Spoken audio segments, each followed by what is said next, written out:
Miguel. Jane.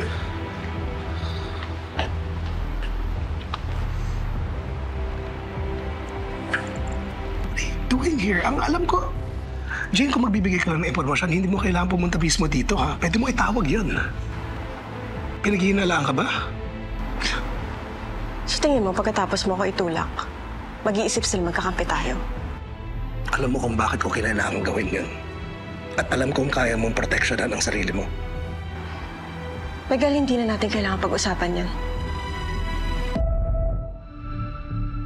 Please have a seat, Jane. Have a seat, please.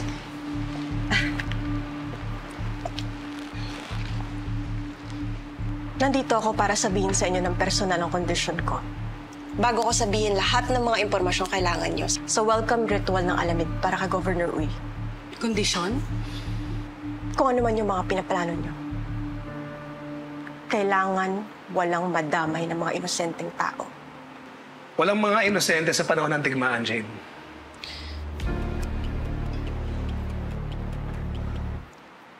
O, edi kung gano'n, hindi ko kailangan... No, Jane. Have a seat down. Sit down, please. Walang problema sa Mimi. Ako na magagarantiya sa'yo na walang inosenteng madadamay. Di ba, Miguel?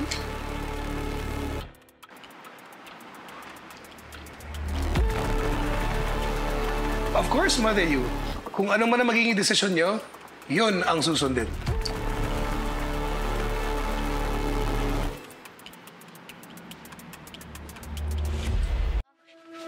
Ate Nike.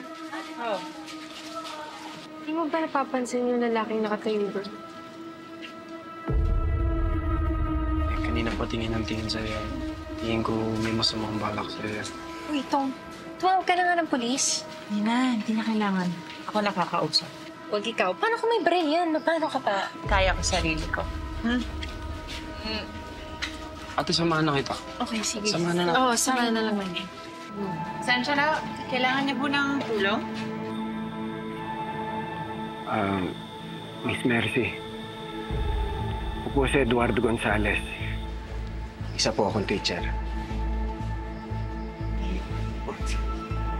Meron po akong ebidensya na malawakang anomalya.